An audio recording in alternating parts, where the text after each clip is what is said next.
হযরত ইমাম হুসাইন ছোট্ট বাচ্চাটাকে কোলে করে নিয়ে 22,000 ইয়াজিদিদের সামনে দাঁড়ায় গেলেন। ও ইয়াজিদের সৈন্যরা, তোমাদের দৃষ্টিতে আমি অপরাধী হতে পারি, আমি বিদ্রোহী হতে পারি, কিন্তু আমার এই ছোট্ট বাচ্চাটা তো কোনো অপরাধ করে নাই, কেবল তার 6 মাস বয়স। পানির তৃষ্ণায় আজকে 3 দিন তার কান্না বন্ধ করতে পারতেছি না। আমি বাবা হয়ে সহ্য করাটা বড় কষ্ট হচ্ছে, আমার কলিজায় বারবার ব্যথা লাগে। তোমরা যদি মনে করো এই পানি এনে আমি নিজে পান করব, তাহলে তোমরা কেউ এসে আমার বাচ্চাটাকে নিয়ে অন্তত একটু পানি পান করাই দিয়ে তার কলিজাটা ঠান্ডা করো। কঠিন সেই সময় বেঈমানদের মনে মায়া লাগে নাই। ওরা দূর থেকে একটা তীর ছুঁড়ে মারল, হুসাইন অপেক্ষা করো, জনমের পানি তোমাকে আমি পান করাবো। একটা তীর ইমাম হুসাইনের বক্ষ বরাবর ছোড়া হলো। কোলের মধ্যে ধরে রাখা ছোট্ট বাচ্চার কলিজার ভিতরে তীরটা বিঁধে ছোট্ট বাচ্চাটা বাবার কোলের মধ্যে ঝাটকি মেরে শহীদ হয়ে গেল। রক্তগুলি গলগলি বাবার কোলগুলি ভেসে ভেসে যাচ্ছিল। ইমাম হোসেন কারবালায় বসে বললেন, আসমানের দিকে তাকায় বললেন, ইয়া রাব্বি, আপনি জানেন আমি তো কোনো অপরাধ করি নাই, আপনি এটাও জানেন আমার ছোট্ট বাচ্চাটাও কোনো অপরাধ করে নাই। আল্লাহ পানির বিনিময়ে তারা তীর মেরে বাবার কোলের মধ্যে সন্তানকে আজ শহীদ করেছে। আল্লাহ আপনি সাক্ষী থাকেন, এই জুলুমের ফয়সালা কিয়ামতের ময়দানে আমি চাই। সন্তানটাকে কোলের মধ্যে করে নিয়ে ইমাম হুসাইন তাবুর পাশে যখন গেলেন, স্ত্রীকে ডাক দিলেন, শাহবানু আসেন, আপনার সন্তানটাকে আপনি নিয়ে যান। দেখেন আমি তাকে এমন পানি পান করাইছি, আর কোনদিন পানির জন্য আমার সন্তান আপনাকে বিরক্ত করবে না। এত সময় আমার নানা রাহমাতুল লিল আলামিন জান্নাতে তাকে হাউজে কাউসারের পানি পান করে দিছে। হযরত ইমাম জয়নুল আবেদিন বলেন, দুনিয়ার মানুষ, আমি বেঁচে থাকা নবী পরিবারের একমাত্র পুত্র সন্তান ছিলাম। আমি উম্মে কুলসুমের কোলের মধ্যে মাথা দিয়ে শোয়া ছিলাম। অসুস্থতার কারণে আমি দাঁড়াইতে পারতাম না, বসতে পারতাম না। আমি তলোয়ারের উপরে ভর দিয়ে দাঁড়াইতে গেলাম। বললাম, আব্বা জান, আমার ভাই আলী আকবর শহীদ হয়ে গেছে, আমার ভাই আলী আসগর শহীদ হয়ে গেছে, আমার বড় ভাই ইমাম কাসেম শহীদ হয়ে গেছে, আমার সঙ্গীরা সাথীরা পরিবারের ফুফতো ভাইরা আত্মীয় স্বজনরা শহীদ হয়ে গেছে। আব্বা জান, ওরা আপনাকে এখানে দাওয়াত করে এনেছে, আপনাকে শহীদ করার আগে আব্বা আমি চাই এই জীবনটা আপনার জন্য কারবালায় কুরবানি দিয়ে আসি। আমার আব্বা আমাকে বুকের মধ্যে জড়িয়ে চুমু খেয়ে বললেন, বেটা তোমাকে যেতে হবে না, নানার উম্মতের জন্য তোমাকে আমি রেখে যাচ্ছি। আমি যাচ্ছি জিহাদের ময়দানে, দুনিয়াতে আর তোমার সাথে সাক্ষাৎ হবে না। বেটা তোমাকে রেখে গেলাম, নানার উম্মতের পরবর্তী কাজের জন্য তোমাকে দিয়ে গেলাম। সন্তান আমার হকের উপরে প্রতিষ্ঠিত থাকবা, মিথ্যার কাছে কখনো মাথা নত করবা না। নানার আদর্শকে বুকের মধ্যে জড়িয়ে ধরে এই পৃথিবীতে নানার আদর্শ বাস্তবায়নের চেষ্টা করবা। হযরত ইমাম জয়নুল আবেদিন বলেন, আমার আব্বা জান সবুজ পাগড়ি মাথায় বাঁধলেন, হযরত আমিরা হামজার এই বর্মটা গায়ে লাগাইলেন। আব্বা জান দাদা জানের জুলফিকার তলোয়ারখানা হাতে নিলেন, আর আমার ফুফু আম্মা হযরত জয়নব রাদিয়াল্লাহু আনহাকে কাছে ডাকলেন। জয়নবকে কাছে ডেকে বললেন, জয়নব রে, আমাকে বিদায় দাও।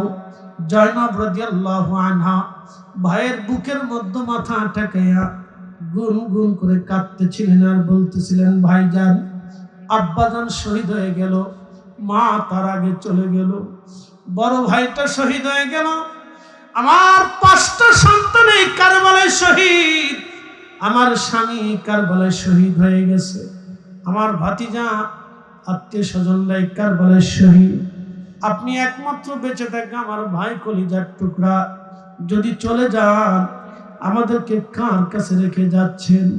ইমাম হুসাইন বললেন, বোন আমার, আল্লাহর আমানতে দিয়ে যাচ্ছি তোমাদেরকে। ইমাম হুসাইন বললেন, বোন আমার জন্য তোমার জন্য 3টে ওসিয়ত আমি করে যাচ্ছি। 1 নাম্বার ওসিয়ত হলো, আমি শহীদ হয়ে যাওয়ার পরে ওরা আমার দেহের উপর অত্যাচার করবে, সাবধান করে বলে দিয়ে যাচ্ছি, আমার সাকিনারে আমার লাশের কাছে যেতে দেবা না। আমার আদরের কন্যা, এটা দেখে সে সহ্য করতে পারবে না। 2 নাম্বার, যদি কোনোদিন মদিনাতে মুনওয়ারায় যাও, 2 নাম্বার, কোন রাজা বাদশার কাছে আমাদের হত্যার ফয়সালা টানতে যাবা না, কারণ এই ফয়সালা কিয়ামতের ময়দানে আল্লাহর আদালতে আমার নানা কিয়ামতের ময়দানে ফয়সালা হবে। 3 নাম্বার, যদি কোনোদিন মদিনাতে তোমার যাওয়ার সুযোগ হয়, জয়নব রে, মদিনার কারো বাড়ি আগে যাবে না, আমার নানার রওজা মুবারকের পাশে দাঁড়াইয়া এই 3 দিনের দুঃখ কষ্টের কথাগুলি নানার রওজার পাশে দাঁড়ায় বলবে। মদিনার কারো ঘরে বাড়ি আগে যাবে না, দুনিয়ার কারো কাছে ফয়সালা টানতে যাবে না, আমার নানা রহমাতুল্লিল আলামিনের কাছেই বলবে। জাইনাব, আমি তোমাকে আমার সন্তান জয়নুল আবেদিনকে তোমার আমানতে দিয়ে যাচ্ছি। সে মা হারা, বাবা হারা, নিজের সন্তানের মতো আমার জয়নুলকে তুমি লালন পালন করবে, আমার জয়নুলকে কষ্ট দেবে না, নানার উম্মতের জন্য তারে রেখে গেলাম। হযরতে ইমাম হুসাইন কারবালার ময়দানে চলে গেলেন। তিনি বুঝতেই পারতেছেন একজন বীর মুজাহিদ সন্তান শহীদ হয়ে গেল। 3 দিনের তৃষ্ণা, 3 দিনের না খাওয়া, কলিজার টুকরোগুলি চোখের সামনে শহীদ হওয়া বীর মুজাহিদ কারবালার ময়দানে যুদ্ধ করতে লাগলেন। তিনার তলোয়ারের আঘাতে কত শত নাফরমান জাহান্নামের দিকে চলে যাচ্ছিল। ইমাম ইবনে কাসির আল বেদায়ের মধ্যে লেখেন, 1টা 2টা তীরে না, ওনার পুরা শরীরে 133টা তীরের আঘাত পাওয়া গিয়েছিল। 33টা তলোয়ারের আঘাত, 21টা বর্ষার আঘাত পুরা শরীর থেকে ঝাঁঝরা করে ফেলেছিল। ইমাম হুসাইন রাদিয়াল্লাহু আনহু শহীদ হয়ে গেলেন। ওনার দেহ থেকে মাথা মুবারক আলাদা করা হলো। মাথা আলাদা করে বর্ষার আগে ঝুলাইয়া, সেই দিন কারবালার ময়দানে ইয়াজিদি সৈন্যরা বর্ষার আগে ঝুলাইয়া তারা আনন্দ মিছিল করতে লাগলো। ইমাম হুসাইন রাদিয়াল্লাহু আনহু দেহ মুবারক ধুলাবালির মধ্যে ফালাইয়া 1টা না 2টা না 70টা ঘোড়াকে সিরিয়াল করে ইমাম হুসাইন রাদিয়াল্লাহু আনহু দেহ মুবারকের উপরে বারে বারে বারে বারে ঘোড়া দাবড়াইতেছিল। ঘোড়ার পায়ের আঘাতে আঘাতে ইমাম হুসাইন রাদিয়াল্লাহু আনহু দেহ গোশত চামড়াগুলি খসে খসে পড়তেছিল। কঠিন এই দৃশ্য দেখে হযরত জয়নব সহ্য করতে পারেন নাই, দৌড়ে এসে ভাইয়ের লাশ মুবারক জেসেম মুবারকের পাশে দাঁড়াইয়া মদিনাতুল মুনওয়ারার দিকে তাকাইয়া হযরত জয়নব কাঁদতে লাগলেন। ইমাম ইবনে কাসির লেখেন, ইয়া মুহাম্মাদা, ইয়া মুহাম্মাদা, ইয়া মুহাম্মাদা, ইয়া রাসূলুল্লাহ। নানা জান, আপনার উম্মতরা আপনার হুসাইনের সাথে কেমন আচরণ করে? নানা গো, যাদের গায়ে মাছি মশা তুমি বসতে দাও নাই, যারা কাঁদলে তুমি নানা সহ্য করতে পারো নাই, যারা ক্ষুধার্ত থাকলে তুমি নানা খাবার খাও নাই, আজকে দেখো তোমার হুসাইনকে কারবালার ময়দানে কেমন ভাবে তোমার উম্মতরা অত্যাচার করতেছে। হযরত ইবনে আব্বাস বলেন, আমি ওই সময় হারাম শরীফে বাইতুল্লাহ শরীফের সঙ্গে হেলান দিয়ে বসা ছিলাম, ক্লান্তিতার জন্য ঘুমিয়ে পড়লাম। স্বপ্নের ঘরে দেখি আমার রাসূলের হাত মুবারকের মধ্যে রক্ত দেখা যায়, গা মুবারকে জুব্বা মুবারকে ধুলাবালি দেখা যায়। আমার রাসূলের চুল দাড়ি মুবারকে ধুলাবালি দেখা যায়। নবীজি মক্কার দিকে দৌড়ায় দৌড়ে আসে, চোখের পানি ফেলে ফেলে কাঁদে। আমি বললাম, হুজুর, জীবনে আপনাকে এরকম কখনো দেখি নাই। আপনার হাতে রক্ত কেন? ধুলাবালি গায়ে লাগানো কেন? ইয়া রাসূলুল্লাহ, আপনার চুল দাড়ি মুবারক কেন এলোমেলো? নবীজি, কি হয়েছে আপনার? কাঁদেন কেন? মক্কার দিকে দৌড়ে আসেন কেন? আল্লাহ নবী স্বপ্নে ইবনে আব্বাসকে বললেন, ইবনে আব্বাস, মক্কায় খবর দাও, আমাদের হুসাইন আর দুনিয়াতে নাই। আমার হুসাইন কারবালায় শহীদ হয়েছে। আমার হুসাইনের শাহাদাতের সময় আমি নবীর পাশেই ছিলাম। তার রক্তগুলি নিয়া আমি নবী আল্লাহর আদালতে যাইতেছি। সংবাদ দাও, আমাদের হুসাইন আর দুনিয়াতে নাই। এসব গম্বদ ওয়ালে মঞ্জুর দুআ করো না, जब वक्त न जा आए आका दीदार अता करो ना, दीदार अता करो ना। मैं कब्र अंधेरी में जरा करो ना, जब वक्त न जा आए आका दीदार अता करो ना। জনাব আফসার আলী সর্দার সাহেব আমাকে বলেছেন, ভাই, মানুষের আশা কারবালা নিয়ে ওয়াজ শোনা। এখন আপনাকে যদি প্রশ্ন করি, বলেন ইমাম হুসাইন দাস্তে কারবালার ময়দানে কিসের জন্য তিনি শহীদ হয়ে গেলেন? সপরিবারে কেন তিনি মারা যাবেন? তিনি যদি সেই দিন ইয়াজিদের সামনে মাথা নত করতেন, তাহলে তিনাকে আর শহীদ হতে হতো না, পরিবারের মৃত্যু হতো না, বাচ্চাগুলি পানির অভাবে কষ্ট পেত না। তিনি যদি ইয়াজিদের কাছে মাথা নত করতেন, তাহলে কিয়ামত পর্যন্ত নবীর উম্মত মিথ্যার কাছে মাথা নত করত, জালিমের কাছে মাথা নত করত। কথা বলেন ঠিক কিনা? সেই দিন তিনি শির উঁচু করে উহুদ পাহাড়ের মতো শক্ত থেকে মিথ্যার সামনে মাথা নত না করে হকের জন্য তিনি মাথা উঁচু করে দাঁড়িয়েছিলেন, শহীদ হয়েছিলেন। সন্তান শহীদ হয়েছিল, পরিবার শহীদ হয়েছিল, কিন্তু তিনি মিথ্যার কাছে, জালিমের কাছে মাথা নত করে নাই। জোরে বলে, ৭৫ বছর ধরে ফিলিস্তিনি মুসলমান তারা জালিমের কাছে মাথা নত না করে শির উঁচু করে অল্প সংখ্যক মুজাহিদ নিয়ে আর সামান্য অর্থ অস্ত্র শস্ত্র নিয়ে ৭৫ বছর ধরে ধরে তারা লড়াই করে যাচ্ছে। বাইতুল আকসাকে সামনে রেখে, বাইতুল আকসাকে জালিম মুক্ত করার জন্য, অপবিত্রতা দূর করার জন্য আজ ৭৫ বছর ধরে ফিলিস্তিনের মুসলমান মাথা উঁচু করে শাহাদাত বরণ করে। ফিলিস্তিনের নারীরা শহীদ হয়ে যায়, সন্তান শহীদ হয়, বাবা শহীদ হয়, মা শহীদ হয়, ভাই শহীদ হয়, স্বামী শহীদ হয়। ফিলিস্তিনি নারী বোরকা ছাড়ে না, আর আমার দেশের নারীরা বোরকা পরেই না। কত তফাৎ আপনি দেখেন, ইমানের কত তফাৎ,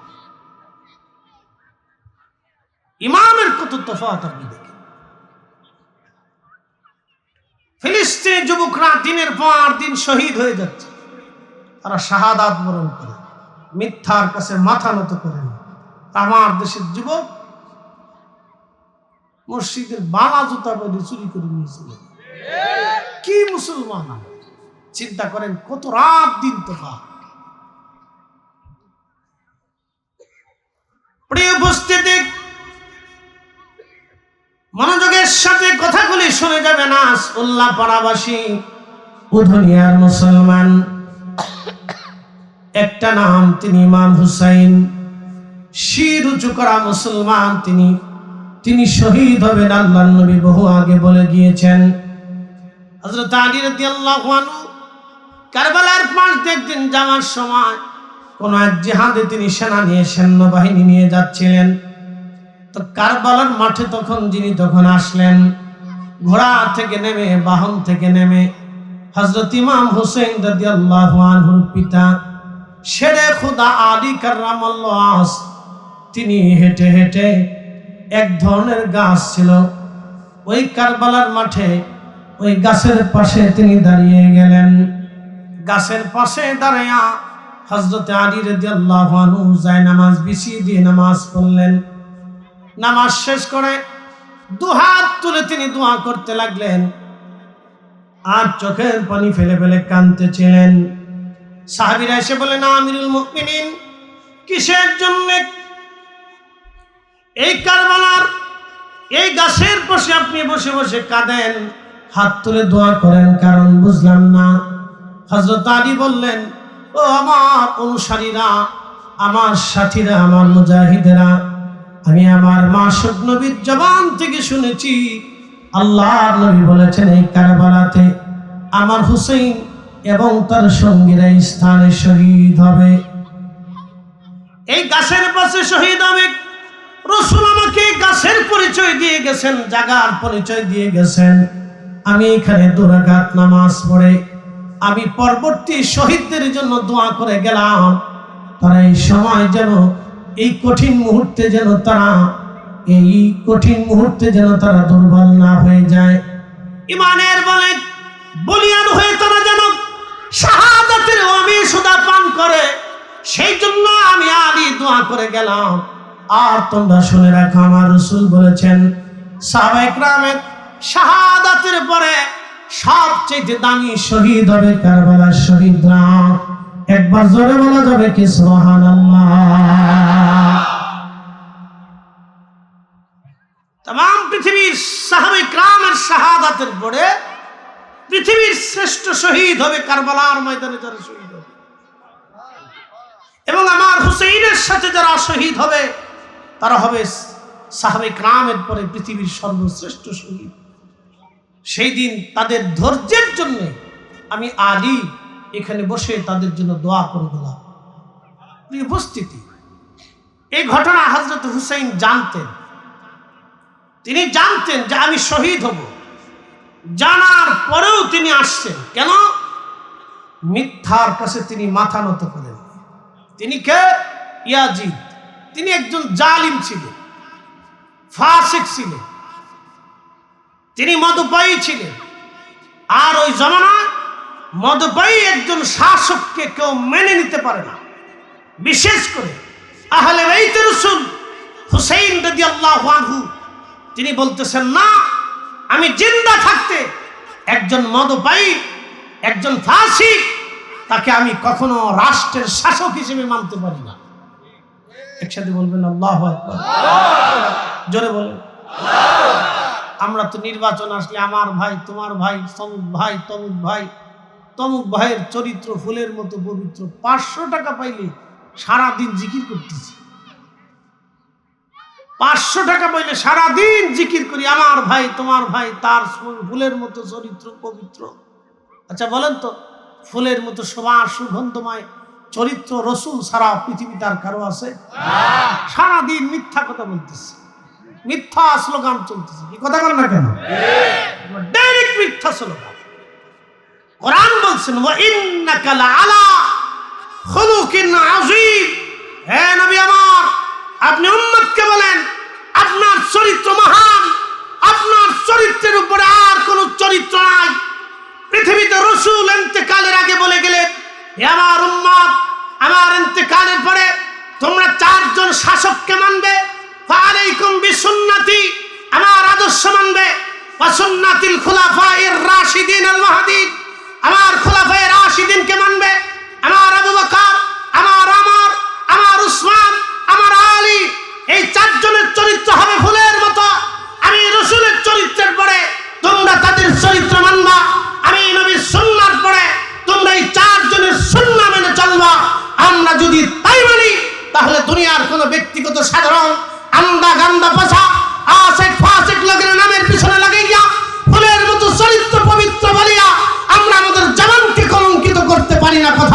ঠিক না বেঠে? উপস্থিতি কথা হক তিতা লাগবে। রাজনীতি যারা করে তাদের কাছে খারাপ লাগে, কিছু আসা যায় না, কিছুই আসা যায়। মানুষ রাজনীতি করবে গরিব মানুষের জন্য, ইনসাফ প্রতিষ্ঠিত করার জন্য হলো রাজনীতি। কথা ঠিক আছে না ভাই? গরিব মানুষের ন্যায় বুঝাই দেওয়ার নাম হচ্ছে রাজনীতি। অন্ধ এতিম তাদের হকগুলি তাদের কাছে পৌঁছাই দেওয়ার নাম হচ্ছে রাজনীতি। বৃদ্ধা নারীর ঘরে খাবার পৌঁছে দেওয়ার নাম হচ্ছে না রাজনীতি। বেকার যুবকের কর্মসংস্থান করে দেওয়ার নাম হচ্ছে রাজনীতি। আমার দরিদ্র বোনের বিবাহের ব্যবস্থা করে দেওয়ার নাম হচ্ছে রাজনীতি। সমাজে ন্যায় প্রতিষ্ঠিত করা, ইনসাফ প্রতিষ্ঠিত করার নাম হচ্ছে রাজনীতি। মানুষের সুখে দুঃখে মানুষের পাশে দাঁড়ানোর নাম হচ্ছে রাজনীতি। এখন রাজনীতি হয়ে গেছে পেট নীতি। যে যত প্যান্ট ভরতে পারে তার তত। 36 বছরে যা রুটি রুজি করতে পারি না, রাজনীতিবিদ তার 36 দিনেই পারে। 36 দিনে তা হয়ে যায়। আমরা 36 বছরে যা পারবেন না, সে 36 দিনে তা পারবে। আবার এমন অনেকে আছে 36 ঘন্টায় তা পারবে। 1 টাকাও হালাল না, সব আমার আর আপনার কষ্টের ঘাম ঝরানো টাকা। আমরা দুনিয়াতে আদালতে বিচার না পাইলেও আল্লাহর আদালতে মেহশরের ময়দানে মামলা আমাদের জন্য রেডি করে রাখবে। প্রিয় উপস্থিতি, আমি কোনো রাজনীতি করি না, তো খুব মনোযোগ দিয়ে একসাথে বলি তো আল্লাহু আকবার। হয় না? আরো জোরে, আর একটু জোরে। উল্লাহ পাড়াবাসী আওয়াজ দুর্বল না আমি জানি। অনেক মানুষ আমরা এখানে বসে আছি, আপনারা আমাকে নিয়ে বসিয়েছেন একটা উদ্দেশ্য নিয়ে। হুজুর আসবে, তার কাছ থেকে কিছু হক কথা শুনব। অনেক মা আমাদের কাছে দোয়া চায়, আশায় বলে, হুজুর আমি গরিব মানুষ, ন্যায্য বিচার পাই না। আমি গরিব মানুষ। কত মা আমার চোখের সামনে বসে বসে কাঁদে, হুজুর সম্পদ বুঝে পাই না, 30 বছর ধরে গরিব মানুষ, কত কষ্ট হয়। শুধু আমরা দোয়া করা ছাড়া আর সান্ত্বনা দেওয়া ছাড়া আমাদের হাতে আর কিছু করার নাই। তখন নিজের কাছে অসহায় লাগে, যারা রাজনীতি করে মানুষের হক ঠিক মতো আদায় করে না, মেহেশ্বরের মাঠটা যে কত কঠিন হবে তাদের জন্য। আহা, কত ভয়াবহ হবে সেই দিন, কত কঠিন হবে সেই দিন, কত ভয়াবহ সেই দিন হবে, আপনি কল্পনাও করতে পারবেন না। ইমাম আহমদ ইবনে হাম্বল রাহিমাহুল্লাহ একটা ইমানি মাসালার জন্য 4 বছর জেল খেটেছেন। 4 বছরের প্রত্যেক দিন জেলখানা থেকে অন্ধকার প্রকোষ্ঠ রুম থেকে বের করে এনে তাকে একবার অন্ধকার রুমে রাখা হতো। অন্ধকার রুম থেকে একবার দিনে বের করে এনে তাও 10টা চাবুকের পিটুনি তার পিঠে মারা হতো। প্রত্যেক দিন পিঠ কেটে রক্ত বের হতো, কোনো ওষুধ দেওয়া হতো না, কোনো ঘাস শুকানোর মলম দেওয়া হতো না। ব্যথায় জর্জরিত হয়ে এই অবস্থায় নামাজ পড়তেন। পরের দিন বের করে আবার বাড়ি মারা হতো। এইভাবে 4 বছরে প্রত্যেক দিন 10টা করে চাবুকের পিটুনি দিয়ে পিঠের মধ্যে ঘা হলো, কলতানি পড়তে লাগলো, পুখা লেগে গেল এবং গন্ধ ছড়িয়ে গেল, গোশতগুলি পিঠে পচে গেল। তারপরও সে সেজদা থেকে নামাজ বলে যান নাই। মুসলমান জিজ্ঞেস করলো, ইমাম রক্ত ঝরা অবস্থায় কিভাবে নামাজ পড়েন? তখন ইমাম আহমদ ইবনে হাম্বল জবাব দিলেন, হে মুসলমানেরা, হযরত ওমর ইবনুল খাত্তাব খলিফাতুল মুসলিমিন, ওনাকে যখন ওনার পেটের মধ্যে ছুরির আঘাত করা হয়েছিল ওনাকে হত্যা করার জন্য, শহীদ করার জন্য, ঠিক তখন 3 দিন পর্যন্ত ওই পেট থেকে রক্তক্ষরণ হয়েছিল। রক্ত পড়া অবস্থায় হযরত ওমর যদি নামাজ পড়তে পারে, তাহলে আমি আহমদ ইবনে হাম্বল রক্ত ঝরা অবস্থায় কেন নামাজ ছেড়ে দিব? তারা রক্ত ঝরা অবস্থায় নামাজ ছাড়ে নাই, আর আমরা মুসলমান নামাজ ইচ্ছা করে সুস্থ শরীরেও পড়ি না। আপনি নিজেকে মুসলমান দাবি করেন, হিসাব করে দেখেন। এই কথা কন না কেন? রক্ত ঝরা অবস্থায় ইমাম আহমদ ইবনে হাম্বল নামাজ ছাড়ে নাই। 4 বছর ধরে কলতানি পড়েছে, নামাজ ছাড়ে নাই। আর আপনি সুস্থ শরীরে নামাজ ছেড়ে দিচ্ছেন আর বলতেছেন আমি আব্দুল্লাহর ছেলে আব্দুল করিম, আমি মুসলমান, আমি বাংলাদেশি, আমি মুসলিম, আমি আল্লাহকে বিশ্বাস করি। তো আল্লাহকে বিশ্বাস করলে আপনি নামাজ কি করে ছেড়ে দেন? কষ্ট হচ্ছে আপনাদের? বোঝানোর দায়িত্ব মানাটা আপনার ভাই। সবাইকে একদিন আল্লাহর কাছে চলে যেতে হবে। আমি যেই পীরের মুরিদ হই না কেন, অনেকের নানান মত থাকতে পারে, এই হুজুরে আনছে কি জন্য, এটা তো আটটুসির ভণ্ড বলবে না, অনেকে বলতে থাকে, বলতে পারেন, আপনার ইচ্ছা। কিন্তু আমাদের জন্য যে কোরআন, আপনার জন্য একই কোরআন। কি কথা বল না কেন, জোরে বলে। এখানে আমার জন্য যেটা হালাল, আপনার জন্য সেটাই। এক চুল বাহিরে যাওয়ার কোনো সুযোগ কারোই, কোন মুসলমানের। হয়তো মুস্তাহাব বিষয় নিয়ে মতনৈক্য হতে পারে, কিন্তু হালাল হারামের প্রশ্নে সুদ আমি যেটা হারাম বলবো সেটা হারাম, অন্যায়কে আমি যেটা অন্যায় বলবো আপনাকে সেটা অন্যায় বলতে হবে, ন্যায়কে আমি যেটা বলবো আপনাকে সেটা ন্যায় বলতে হবে। কি কথা ঠিক আছে না ভাই? কথা একটাই। হয়তো আপনি আস্তাগফিরুল্লাহ রাব্বি মিন কুল্লি যামবি ওয়া আতুবু ইলাইহি পড়েন না, আমি আস্তাগফিরুল্লাহ ইন্নাল্লাহু গফুরুর রহিম পড়ি। আমি যে দুরূদ পড়ি, আপনি হয়তো দুরূদ ইব্রাহিম পড়েন। এই তো পার্থক্য। এটা নিয়ে ঝগড়া করার কি আছে ভাই? হাজারিয়া মুসলমানের খায় কাম নাই, খালি এটা নিয়ে পড়ে দিয়েছে। এক জমাত আছে খালি করে মিলাদ বন্ধ করে দাও। আচ্ছা বলেন, মিলাদ বন্ধ করে আপনি কি লাভ করছেন? এদেশে মিলাদ আর কোরআন খতম আর দোয়া বন্ধ করে সুদ বন্ধ করতে পারছে? পতিতালয় বন্ধ হতে হয়েছে, এদেশের বেহায়াপনা বন্ধ হয়েছে। যদি বেহায়াপনা বন্ধ হতো, যদি বেহায়াপনা বন্ধ করতে পারতেন, যে মিলাদ বন্ধ হয়েছে বিদায় বেহায়াপনা বন্ধ হয়েছে, তাহলে আমি মানতাম। আমি মিলাদ বন্ধ করে তো বেহায়াপনা বন্ধ করতে পারেন নাই, কোরআন খতম বন্ধ করে তো আপনি এদেশে সুদ বন্ধ করতে পারেন নাই, পতিতালয় বন্ধ করতে পারেন নাই, দুর্নীতি বন্ধ করতে পারেন নাই, জুলুম বন্ধ করতে পারেন নাই, অন্যায় বিচার বন্ধ করতে পারেন নাই, জিনা বন্ধ করতে পারেন নাই, তাহলে এটা বন্ধ করে লাভ কি আছে? কি কথা বলেন না কেন? কোরআন কার কালাম? একসাথে বলে। এটা মুসলমানের ঘরে হবে না তো হিন্দুর ঘরে হবে? দোয়া কার কাছে করে? তো মুসলমানের মসজিদে দোয়া হবে না তো দোয়া কি হিন্দুর মন্দিরে হবে? মুসলমানের মসজিদে দোয়া হবে। আপনি দোয়া বন্ধ করে কার লাভ করেছেন? কার ক্ষতি করেছেন? দোয়া বন্ধ করে আপনি মুসলমানের ক্ষতি করেছেন। আপনি দোয়া বন্ধ করে শয়তানের লাভ করেছেন। উপস্থিতি হককে হক বলতে হয়, না হককে না হক বলতে হয়।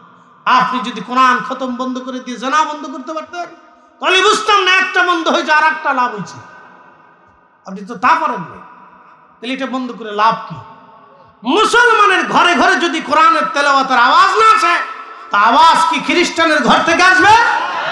মুসলমানের ঘরে ঘরে কোরআনের আওয়াজ দরকার। এই হাত উঁচু করে বলে ঠিক না? আমার কথা যদি অযৌক্তিক হয়ে থাকে তাহলে বলবেন ফরিদি সাহেব কথার যুক্তিকতা নাই। প্রিয় উপস্থিতি,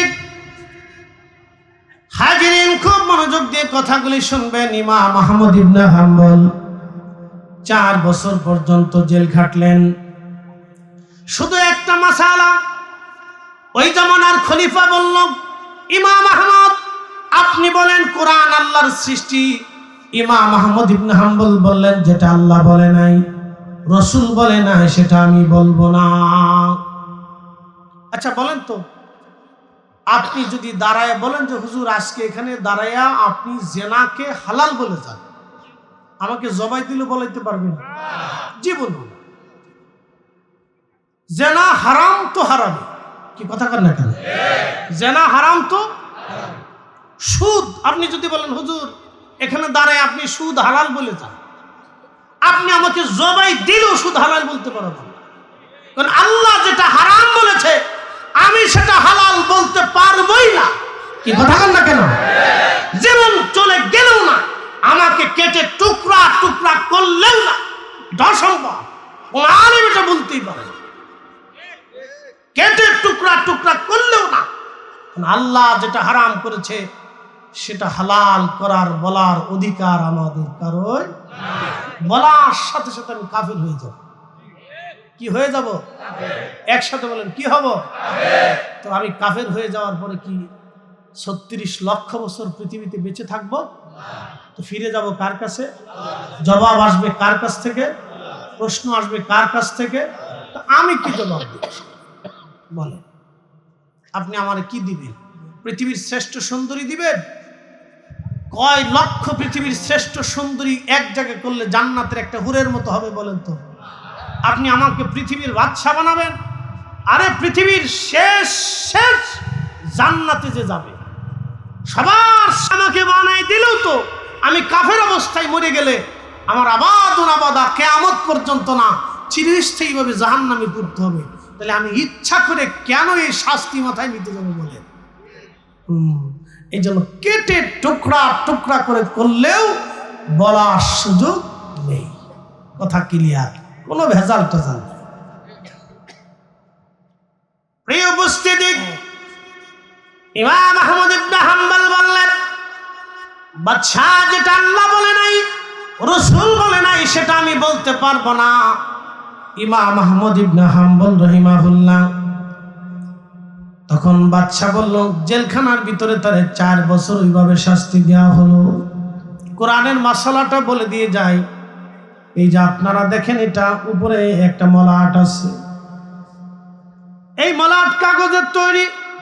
এই কাগজটা সৃষ্টি, কোরআনের ভিতরে যে কালিগুলি দেখেন, এই কালিগুলি আল্লাহর দুনিয়ার সৃষ্টি। এই কালিও সৃষ্টি, কিন্তু যে কালাম আছে, আলাম তারা ইলাল মালাই মিন বানি ইসরাইল, এই শব্দগুলি সৃষ্টি না। এই কালামগুলি আমার আল্লাহর কালাম, আমার আল্লাহর কথা। আল্লাহ যেহেতু স্রষ্টা, অতএব আল্লাহর কথাও কখনো সৃষ্টি হতে পারে না। একবার জোরে বলা যাবে কি মারহাবা। একটা ইমানি মাসালার জন্য ইমাম আহমদ ইবনে হাম্বল 4 বছর জেল কাটে,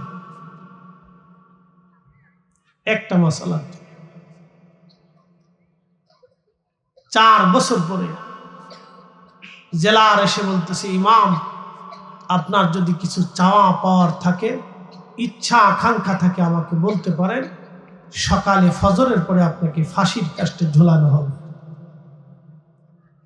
ইমাম আহমদ ইবনে হাম্বল বললেন মুস্কি হাসি দিয়ে, জেলার, তোমার কাছে আমার চাওয়া পাওয়ার ইচ্ছা কিছুই নাই।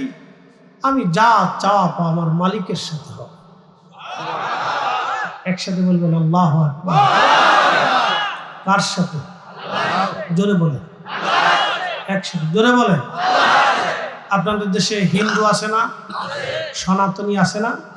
তো তাদের বিশ্বাস হচ্ছে আমরা বিদ্যার জন্য সরস্বতীর কাছে চাই, আমরা শক্তি এবং যৌনতার জন্য আমরা শিবের কাছে চাই, সাপ থেকে বাঁচার জন্য আমরা মনসার পূজা করি, আমরা ঘরে কল্যাণের জন্য লক্ষ্মীর পূজা করি, দেবীর পূজা করে, কালীর পূজা করে, গণেশের পূজা করে।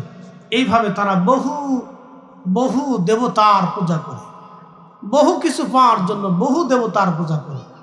আমরা জীবনের সব কিছু পাওয়ার জন্য কাকে সেজদা দিই? কার কাছে চাই? একসাথে বলেন, কার কাছে? কার কাছে? আল্লাহর কাছেই চাই। কথা কোন ঠিক কিনা? কখনো তোমাকে যদি ভুলি, হেদায়েতের আলো জেনে নিয় কাছে তুলি, ঠাই দিও প্রিয়তম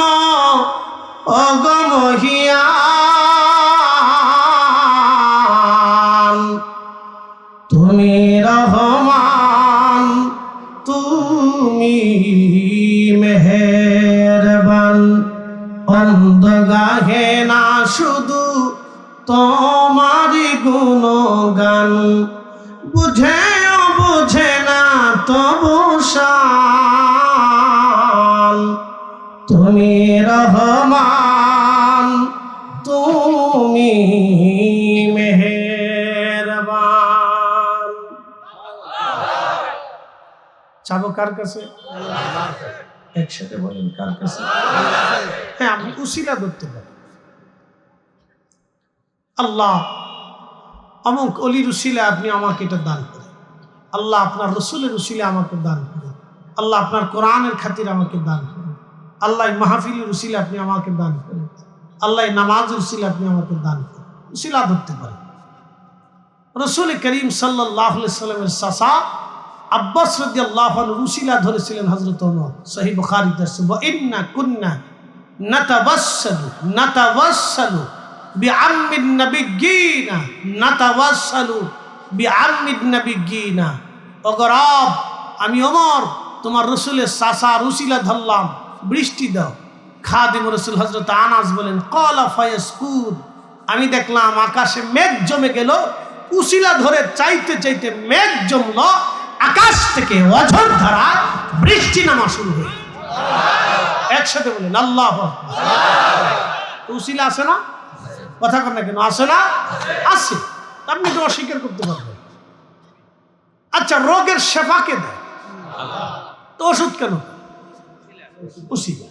ডাক্তারের কাছে কেন যান? এটা একটা মাধ্যম উসিলা।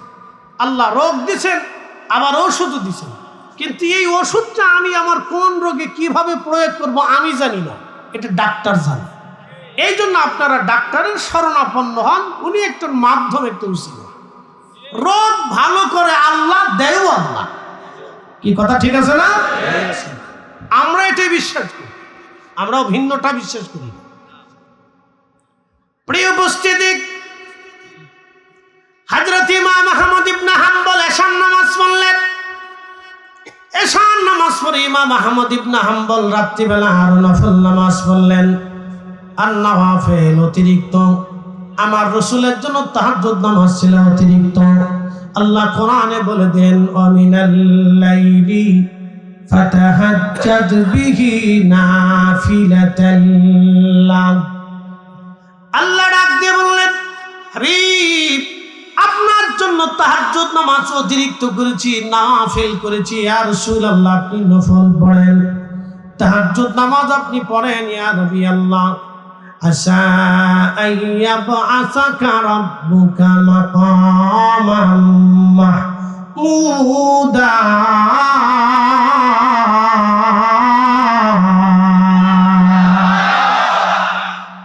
শ্রেষ্ঠ নবী দিলাম রে তরিয়ে নিতে উড়োজাহাজে। শ্রেষ্ঠ নবী দিলাম রে তরিয়ে নিতে উড়োজাহাজে। পথ না ভুলি তাই তো দিলে, ও পথ না ভুলি তাই তো দিলে, পাক কুরআনের বাণী খোদা তোমার মেহেরবানি। সুন্দর ফল, সুন্দর ফল, মিঠা নদীর পানি, খোদা তোমার মেহেরবানি, খোদা তোমার মেহেরবানি। তুমি কতই দিলে রতন, ভাই বাড়াদার পুত্র সজন, খোদা পেলি অন্ন জুগাও, মানি চাই না মানি, খোদা তোমার মেহেরবানি। সুন্দর ফল, সুন্দর ফল, মিঠা নদীর পানি, খোদা তোমার মেহেরবানি। আল্লাহ ডাকতে বলল, হাবিব, আপনাকে মাকামে মাহমুদ ওয়ালা বানিয়ে দেব। প্রশ্ন রাখতে পারেন, ফরিদে হুজুর, মাকামে মাহমুদকে আমি বলে দিয়ে যাই, মাকামে মাহমুদ হচ্ছে সর্বোচ্চ মাকাম।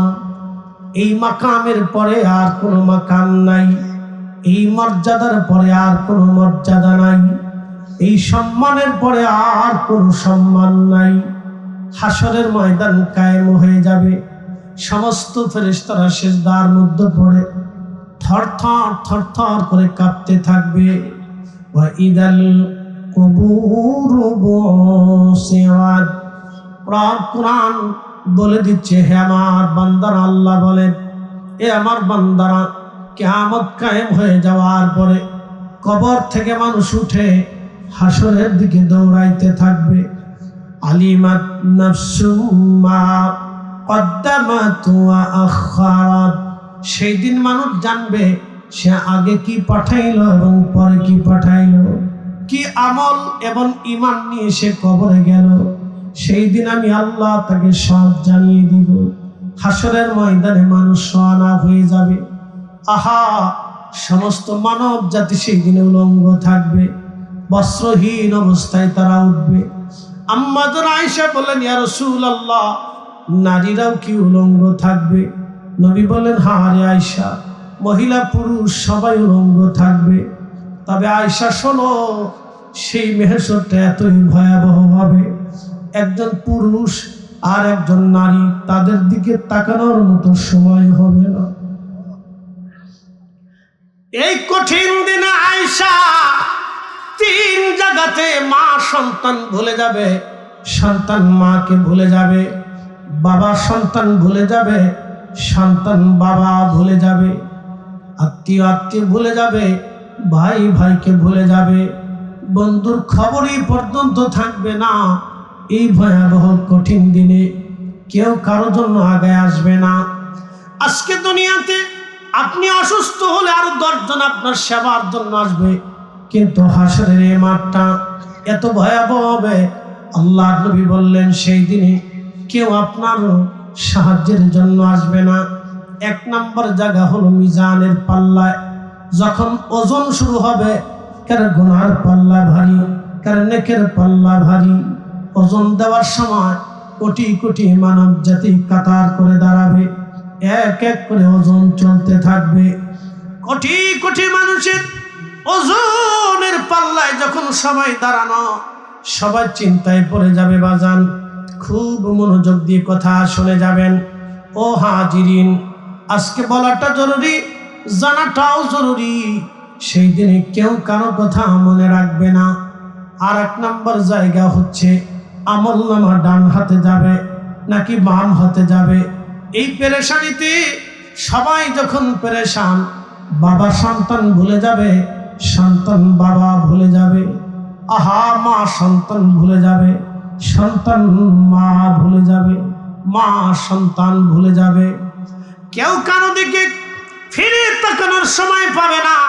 3 নম্বর, ফুলসিরাতের ঘাটে ফুলসিরাত পার হওয়ার সময় সবাই চিন্তিত হয়ে যাবে, কেউ কারো কথা মনে রাখবে না। সেই কঠিন দিনে নবীজি বললেন, উম্মত ও আমার উম্মতেরা শোনো, সবাই সবাইকে যখন ভুলে যাবে, আমি রাসূল তোমাদেরকে ভুলবো না। হযরত আল্লাহর নবীর সাহাবী খাদিমুর রাসূল হযরত আনাস রাদিয়াল্লাহু আনহু বলতেছিলেন, ইয়া রাসূলুল্লাহ, তিরমিজির বাবু শাফার মধ্যে আসছে, নবী গো, আপনি আমাকে ছাড়া জান্নাতে যাবেন না। আল্লাহর নবী বললেন, খাদেম ওয়াদা করলাম তোমাকে হাসরের ময়দানে জান্নাতে নিয়ে যাব। আনাস বললেন, হুজুর কোন জায়গা গেলে আপনাকে পাওয়া যাবে? বলে, হাউজে কাউসারের কাছে গেলে পাবা। যদি হুজুর ওইখানে না পাই, মিজানের পাল্লার কাছে আসবা। যদি হুজুর এইখানে না পাই, আমলনামা ডান হাতে না বাম হাতে এইখানে পাবা। হুজুর যদি এইখানে না পাই, ফুলসিরাতের ঘাটে পাইবা। বলে, হুজুর এইখানে যদি আপনাকে না পাই, নবী বললেন, আনাস রে, এই জায়গাগুলি আমি নবী পাহারা দিতে থাকবো। আমার উম্মত যাতে জাহান্নামে না চলে যায়, আমি নবী পাহারা দিতে থাকবো, পাহারা দিতে থাকবো। এই জায়গার নামকে বলা হয় মাকামান মাহমুদা, মাকামে মাহমুদ ওয়ালা। আমার নবী সেই দিন যাহা চাবে, যা চাবে, যা চাবে আল্লাহ তাই দেবে। আমার নবী যার উপরে খুশি হবে, আল্লাহ তার উপরে খুশি হয়ে যাবে। আমার নবী যাকে ক্ষমা করতে বলবে, আল্লাহ ক্ষমা করে দেবে। আমার রাসূল যারা হাত ধরবে, আল্লাহ তাকে মাফ করে দেবে। আমার নবী যাকে সুপারিশ করে ক্ষমার কথা বলে দেবে, আল্লাহ তাকে মাফ করে দিবে। কোরআন আল্লাহ বলে দিলেন, ওয়ালা সাউফা ইউতিকা রাব্বুকা ফাতারদা। নবী গো, আমি আপনাকে খুশি করব, আপনি যা চাবেন আমি আল্লাহ তাই দেব। সাহাবীরা বলেন, হুজুর আপনি কি চাবেন? নবী বললেন, সাহাবীরা, কিয়ামতের ময়দানে আমার একটা উম্মত জাহান্নামে থাকা অবস্থায় আমি রাসূল জান্নাতে যাব না, খুশি হব না। একবার জোরে বলা যাবে কি আল্লাহু আকবার? হাত উঁচা করে বলেন আল্লাহু আকবার। তাহলে ওই নবীর দুরূদ এই জমিনে হবে কি হবে না? ওই নবীর আইন এই জমিনে চলবে কি চলবে না? ওই নবীর আইন এই জমিনে বাস্তবায়ন করার জন্য আমরা শেষ বিন্দু দিয়ে লড়াই চালাই যাবো। কথা বলেন ঠিক না বেঠিক?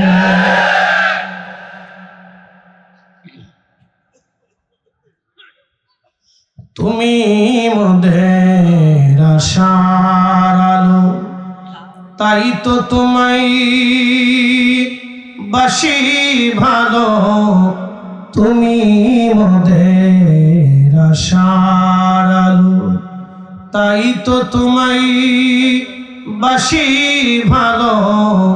হৃদয় নামের ফুলদানিতে, হৃদয় নামের ফুলদানিতে গেঁথে রেখেছি প্রেমের মালা। ইয়া রাসূলুল্লাহ, ইয়া হাবিবাল্লাহ, ইয়া রাসূলুল্লাহ, ইয়া হাবিবাল্লাহ, ইয়া রাসূলুল্লাহ। আল্লাহুম্মা সাল্লি আলা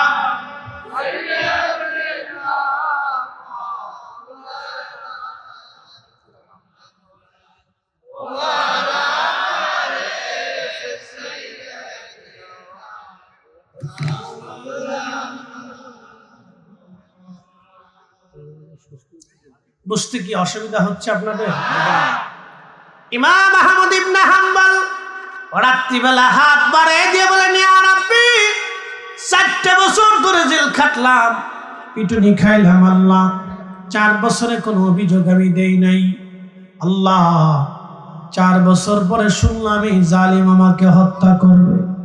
রব্বুল আলামিন, কোরআন যদি তোমার সৃষ্টি হয় তাহলে আমি আহমদ ইবনে হাম্বলকে তুমি হেদায়েত দিয়ে দাও। আর কোরআন যদি তোমার কালাম হয়, ইয়া রাব্বি, জালিমকে তুমি ধ্বংস করো, জালিম থেকে আমাকে হেফাজত করো। 4 বছর পরে আহমদ ইবনে হাম্বলের দোয়া আল্লাহর দরবারে কবুল হয়ে গেল। শুনলে আরো খুশি হবেন আপনি। এই 4 বছরে জেলখানার ভিতরে থেকে ইমাম আহমদ ইবনে হাম্বল রাহিমাহুল্লাহ 80 বার আমার নবীর সাথে স্বপ্নে কথা হয়েছে। একসাথে বলেন আল্লাহু আকবার। সহিহ বুখারীর কিতাবুর রুজ্জাতে নবী বললেন, মান রাআনি ফিল মানামি ফাকাদ রাআল্লাহ। যে আমাকে স্বপ্ন দেখলো সে বাস্তবে আমি নবীকে স্বপ্ন দেখলো। যে আমাকে স্বপ্ন দেখলো আমি নবী তাকে স্বপ্ন দেখাইছি। আমি নবী নিজে যাই, নিজে কথা বলি, সে আমাকে বাস্তব দেখেছে। নবী নিজে আসে, ছবি আসে না। নবী নিজে আসে, ছবি আসে না। চিৎকার করে জোরে বলেন না মারহাবা।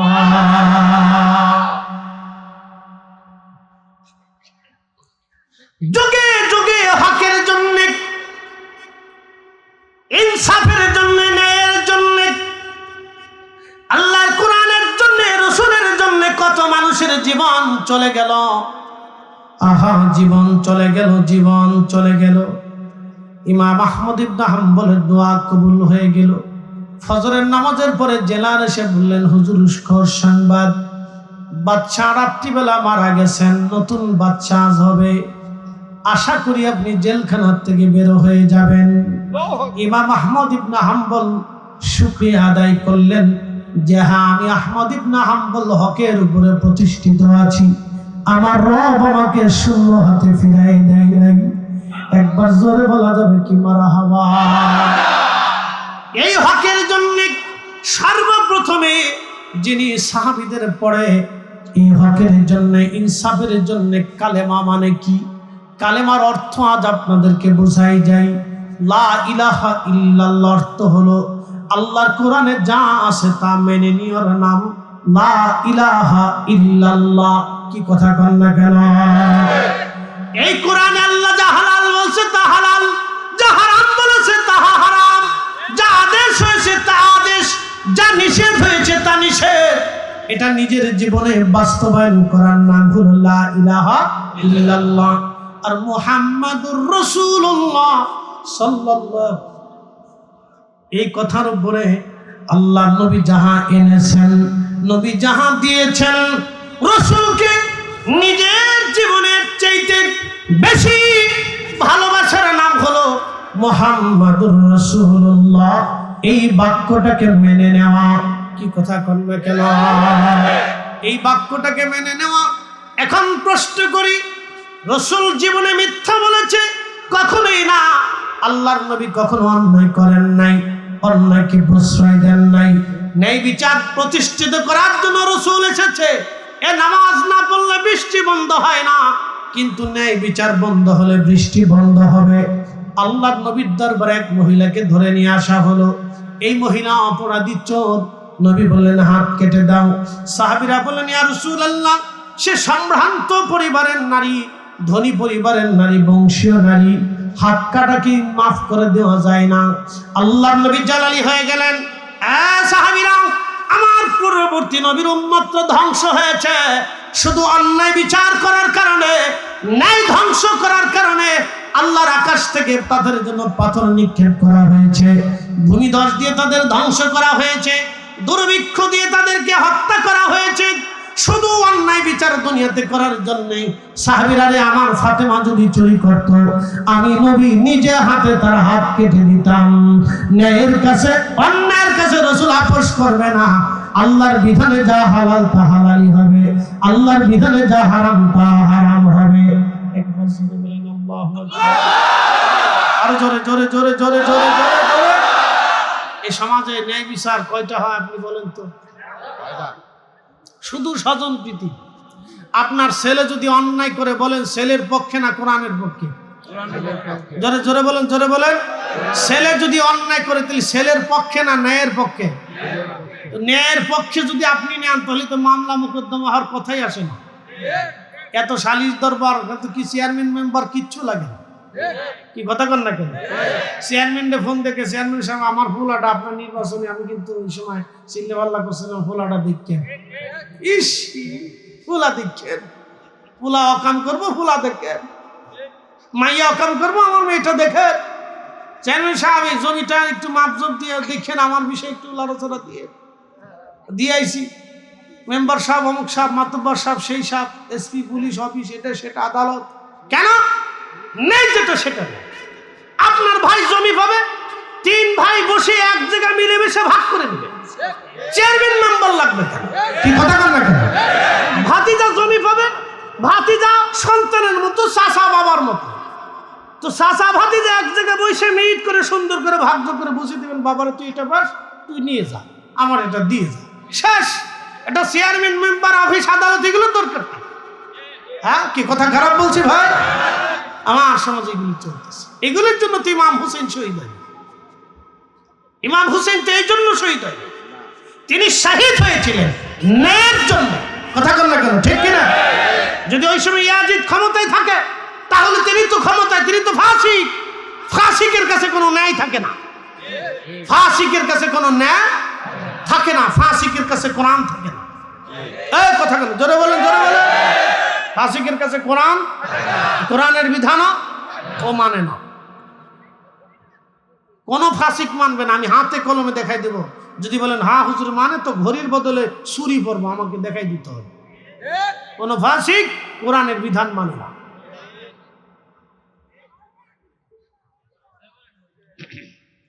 বন্ধু আমার, হযরত আহমদ ইবনে হাম্বলের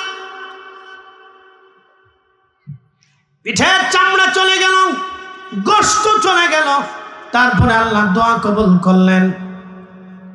হযরত ইমাম হুসাইন রাদিয়াল্লাহু আনহু, ইমাম আহমদ ইবনে হাম্বলকে জেলখানা থেকে বের করা হলো। বের করার পরে নতুন খলিফা আসার পরে চিকিৎসককে ডেকে বললেন, চিকিৎসক তিনি আমাদের ইমাম, 6 লক্ষ হাদিসের হাফেজ ছিলেন তিনি, এত বড় একজন মাযহাবের ইমাম, এই খলিফা বললেন তিনি আমাদের ইমাম, তার সুচিকিৎসা করাবে, গাফলতি যদি করো আমি খলিফা তোমার গর্দান কেটে ফেলবো। চিকিৎসক তার শরীর পচে গেল, ঘা হয়ে গেল, এই গোশতগুলি পচা গোশতগুলি কেটে কেটে কেটে কেটে ফেলাইয়া চিকিৎসক তার চিকিৎসা করেছিলেন। বুঝতে পারেন কত কষ্ট হয়েছিল। আহা, সে কঠিন, সে সময় তাজা গোশতগুলি কেটে ফেলে দেওয়া, কত কষ্ট ছিল সেদিন তার হয়েছিল, শুধু একটি ইমানই মাসালার জন্য। তাহলে আপনি বলেন তো ইমাম হোসেন কি করে একটা মিথ্যার কাছে মাথা নত করবেন? ইমাম আহমদ হাম্বলকে, কোটি আহমদ ইবনে হাম্বলকে যদি এক পাল্লায় দেন, ইমাম হুসেনের জুতা মোবারক আর এক পাল্লায় দিলে তার জুতার ওজন সমান হবে না। হ্যাঁ, তাহলে তিনি কি করে মিথ্যার কাছে মাথা নত করবেন? আমাদের দেশে একদল আছে বুকে হাত বেঁধে নামাজ পড়ে, সমালোচনা করছি না, বাস্তবতার নিরিখে বলতেছি। এরা যুক্তি দেয় কাজে ইমাম হুসেন যদি হকের উপরে থাকবে তাহলে তিনি কারবালা থেকে ইয়াজিদকে 3টা প্রস্তাব করে দিলেন। আয় বেটা, তো সাহস কি করে হয় ইমাম হুসেন সম্পর্কে হক বেহক নিয়ে প্রশ্ন করিস? বেটা তুই তো পেশাব করে পানি নিস।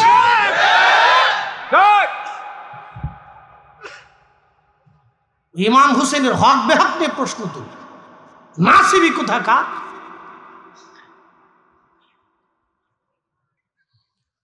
হযরত ইমাম হুসেন রাদিয়াল্লাহু আনহু, সেই দিন দৃঢ় পাহাড় আমি তার জীবনে আপনাদের সামনে তুলে ধরি, ছোট্ট করে মুক্তাসার কথাটা শুনে যাবেন। শেষ দিন মুহররম 10 তারিখ এসে গেল। ইমাম হুসাইনের পরিবারে 3 দিন পানি নাই। পানির কত তৃষ্ণা এটা আপনি যদি হজে না যান তাহলে বুঝবেন না। এবছর আমি গরমে হজ করেছি, প্রচন্ড গরম, শুধু গরমে 17,000 হাজি এবছর মারা গেছে। শুধু গরমে 17,000-এর মতো হাজি এবছর মারা গেছে। আমার চোখের সামনে আরাফাতে একজন হাজি ছটফট করে মারা গেল। বন্ধু খুব মনোযোগ দিয়ে এই কথাগুলি শুনে যাবেন। বেকম বেশতে এক একটা রিপোর্ট আর কি, কে বলছে 17,000, কেউ 7,000, এক এক ধরনের রিপোর্ট আসছে। তো যাই হোক, আরো বেশি অনেক হাজি মারা গেছে, অনেক আছে। রিপোর্ট তো পরিসংখ্যান এত ঠিক মতো হয় না, স্বচ্ছতা আসে না, কি করে আসবে? আর সব হাজিদেরকে ওখানে দাফন করা হয়। যাক, আমার চোখের সামনে এক হাজি মারা গেল আরাফাতে, ছটফট করে মারা গেল। আহা, আর একজন মুমূর্ষ কোন রকম জীবন আসতেছে বেরোচ্ছে, ঠান্ডা পানি টানি নিয়ে মাথার মধ্যে ঢাললাম। 1 ঘন্টা পরে ডাক্তার আসলো, তা ওই হাতুড়ে ডাক্তার, অরিজিনাল ডাক্তার না। তারাই বা কি করবে? এত লক্ষ লক্ষ মানুষ একটা মাঠের ভিতরে, তারাই কি করবে? নেওয়া সম্ভব না। তারা এসে বললো কোনো মতে হসপিটালে নিয়ে এই মুহূর্তে সম্ভব না।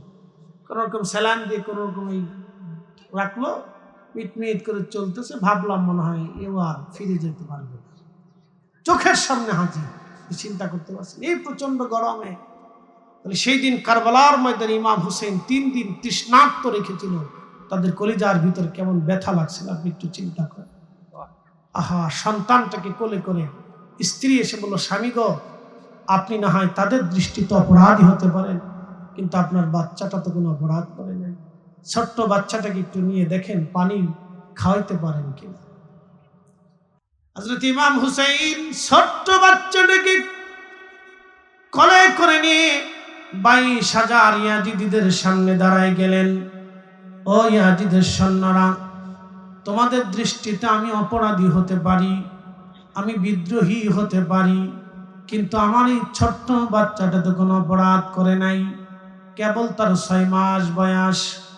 পানির তৃষ্ণায় আজকে 3 দিন তার কান্না বন্ধ করতে পারতেছি না।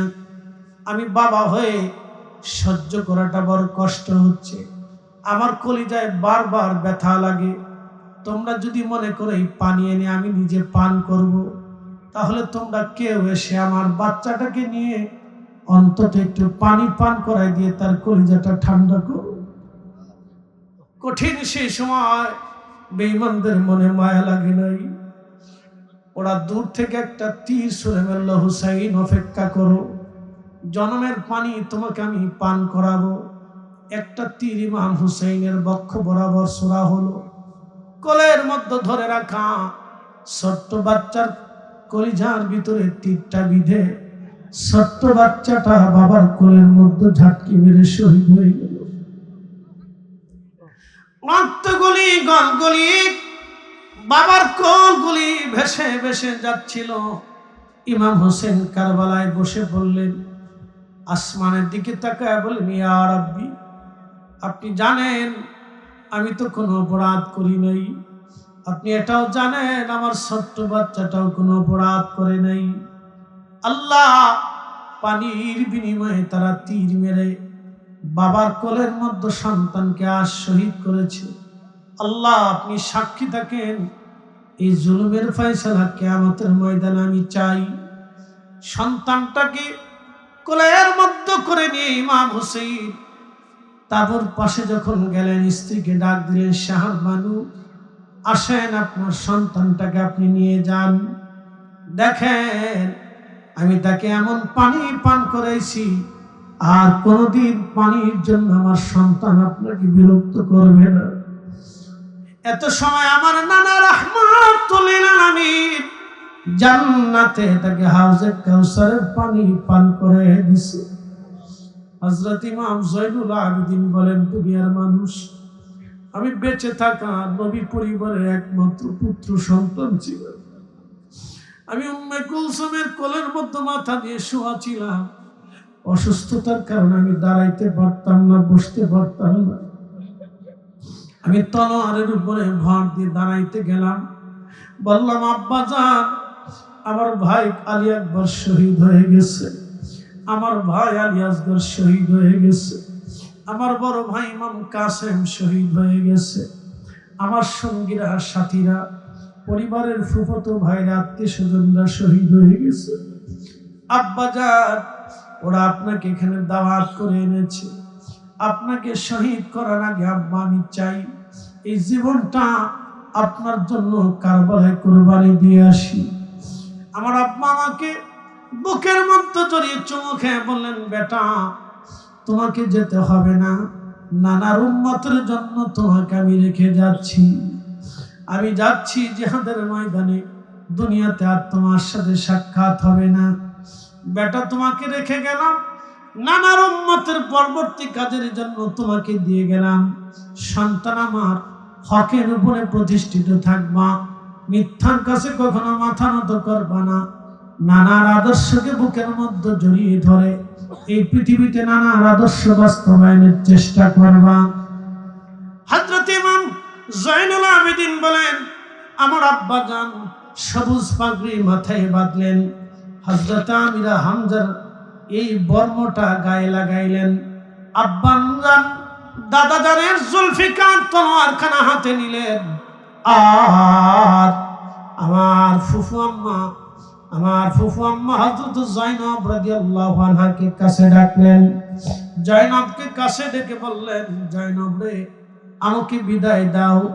জয়নব রাদিয়াল্লাহু আনহা ভাইয়ের বুকের মধ্যে মাথা ঠেকাইয়া গুনগুন করে কাঁদতেছিলেন আর বলতেছিলেন, ভাইজান আব্বাজান শহীদ হয়ে গেল, মা তার আগে চলে গেল, বড় ভাইটা শহীদ হয়ে গেল, আমার 5টা সন্তান এই কারবালায় শহীদ, আমার স্বামী কারবালায় শহীদ হয়ে গেছে, আমার ভাতিজা আত্মীয় স্বজনরা এই কারবালায় শহীদ। আপনি একমাত্র বেঁচে থাকা আমার ভাই কলিজার টুকরা, যদি চলে যান আমাদেরকে কার কাছে রেখে যাচ্ছেন? ইমাম হুসেইন বললেন, বোন আমার, আল্লাহর আমানতে দিয়ে যাচ্ছি তোমাদেরকে। ইমাম হুসেইন বললেন, বোন আমার জন্য তোমার জন্য 3টে ওসিয়ত আমি করে যাচ্ছি।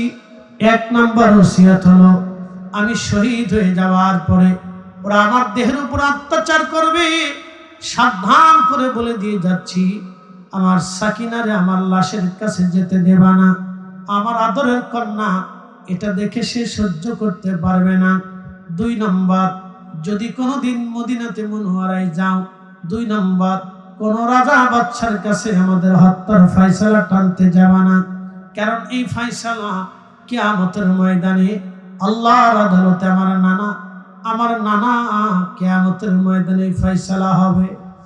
3 নাম্বার, যদি কোনোদিন মদিনাতে তোমার যাওয়ার সুযোগ হয়, জয়নব রে, মদিনার কারো বাড়ি আগে যাবে না, আমার নানার রওজা মুবারকের পাশে দাঁড়াইয়া এই 3 দিনের দুঃখ কষ্টের কথাগুলি নানার রওজার পাশে দাঁড়ায় বলবে। মদিনার কারো ঘরে বাড়ি আগে যাবে না, দুনিয়ার কারো কাছে ফয়সালা টানতে যাবে না, আমার নানা রাহমাতুল লিল আলামিনের কাছেই বলবে, জাইনাব আমি তোমাকে আমার সন্তান জয়নুল আবেদিনকে তোমার আমানতে দিয়ে যাচ্ছি। সে মা হারা বাবা হারা, নিজের সন্তানের মতো আমার জয়নুলকে তুমি লালন পালন করবে, আমার জয়নুলকে কষ্ট দেবে না, নানার উম্মতের জন্য তারে রেখে গেলাম। হযরতে ইমাম হুসাইন কারবালার ময়দানে চলে গেলেন। তিনি বুঝতেই পারতেছেন একজন বীর মুজাহিদ সন্তান শহীদ হয়ে গেল। 3 দিনের তৃষ্ণা, 3 দিনের না খাওয়া, কলিজার টুকরোগুলি চোখের সামনে শহীদ হওয়া বীর মুজাহিদ কারবালার ময়দানে যুদ্ধ করতে লাগলেন। তিনার তলোয়ারের আঘাতে কত শত নাফরমান জাহান্নামের দিকে চলে যাচ্ছিল। ইমাম ইবনে কাসির আল বেদায়ের মধ্যে লেখেন, 1টা 2টা তীর না, ওনার পুরা শরীরে 133টা তীরের আঘাত পাওয়া গিয়েছিল। 33টা তলোয়ারের আঘাত, 21টা বর্ষার আঘাত পুরা শরীর থেকে ঝাঁঝরা করে ফেলেছিল। ইমাম হুসাইন রাদিয়াল্লাহু আনহু শহীদ হয়ে গেলেন। ওনার দেহ থেকে মাথা মোবারক আলাদা করা হলো। মাথা আলাদা করে বর্ষার আগে ঝুলাইয়া সেদিন কারবালার ময়দানে ইয়াজিদি সৈন্যরা বর্ষার আগে ঝুলাইয়া তারা আনন্দ মিছিল করতে লাগলো। ইমাম হুসাইন রাদিয়াল্লাহু আনহু দেহ মোবারক ধুলাবালির মধ্যে ফালাইয়া 1টা না 2টা না 70টা ঘোড়াকে সিরিয়াল করে ইমাম হুসাইন রাদিয়াল্লাহু আনহু দেহ মোবারকের উপরে বারে বারে বারে বারে ঘোড়া দাবড়াইতেছিল। ঘোড়ার পায়ের আঘাতে আঘাতে ইমাম হুসাইন রাদিয়াল্লাহু আনহু দেহ গোশত চামড়াগুলি খসে খসে পড়তেছিল। কঠিন এই দৃশ্য দেখে হযরত জয়নব সহ্য করতে পারেন নাই, দৌড়ে এসে ভাইয়ের লাশ মুবারক জেসেম মুবারকের পাশে দাঁড়াইয়া মদিনাতুল মুনাওয়ারার দিকে তাকাইয়া হযরত জয়নব কাঁদতে লাগলেন। ইমাম ইবনে কাসির লেখেন, ইয়া মুহাম্মাদা ইয়া মুহাম্মাদা ইয়া মুহাম্মাদা ইয়া রাসূলুল্লাহ। নানা জান, আপনার উম্মতরা আপনার হুসাইনের সাথে কেমন আচরণ করে? নানা গো, যাদের গায়ে মাছি মশা তুমি বসতে দাও নাই, যারা কাঁদলে তুমি নানা সহ্য করতে পারো নাই, যারা ক্ষুধার্ত থাকলে তুমি নানা খাবার খাও নাই, আজকে দেখো তোমার হুসাইনকে কারবালার ময়দানে কেমন ভাবে তোমার উম্মতরা অত্যাচার করতেছে।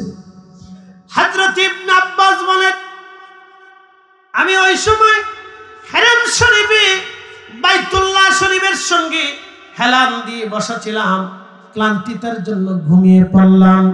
স্বপ্নের ঘরে দেখি আমার রাসূলের হাত মুবারকের মধ্যে রক্ত দেখা যায়, গা মুবারকে জুব্বা মুবারকে ধুলাবালি দেখা যায়, আমার রাসূলের চুল দাড়ি মুবারকে ধুলাবালি দেখা যায়। নবীজি মক্কার দিকে দৌড়ায় দৌড়ে আসে, চোখের পানি ফেলে ফেলে কাঁদে। আমি বললাম, হুজুর জীবনে আপনাকে এরকম কখনো দেখি নাই, আপনার হাতে রক্ত কেন, ধুলাবালি গায়ে লাগানো কেন? ইয়া রাসূলুল্লাহ, আপনার চুল দাড়ি মুবারক কেন এলোমেলো? নবীজি, কি হয়েছে আপনার, কাঁদেন কেন, মক্কার দিকে দৌড়ে আসেন কেন? আল্লাহ নবী স্বপ্নে ইবনে আব্বাসকে বললেন, ইবনে আব্বাস রে, মক্কায় খবর দাও আমাদের হুসাইন আর দুনিয়াতে নাই, আমার হুসাইন কারবালায় শহীদ হয়েছে। আমার হুসাইনের শাহাদাতের সময় আমি নবীর পাশেই ছিলাম, তার রক্তগুলি নিয়া আমি নবী আল্লাহর আদালতে যাইতেছি, সংবাদ দাও আমাদের হুসাইন আর দুনিয়াতে নাই। এসব গম্বদ ওয়ালে मंजूर दुआ करो ना, जब वक्त न जा आए आका दीदारे आता करुणा दीदारे आता करुणा मैं कब्र अंधेरी में जरा करुणा जब वक्त न जा आए आका दीदार आता करुणा।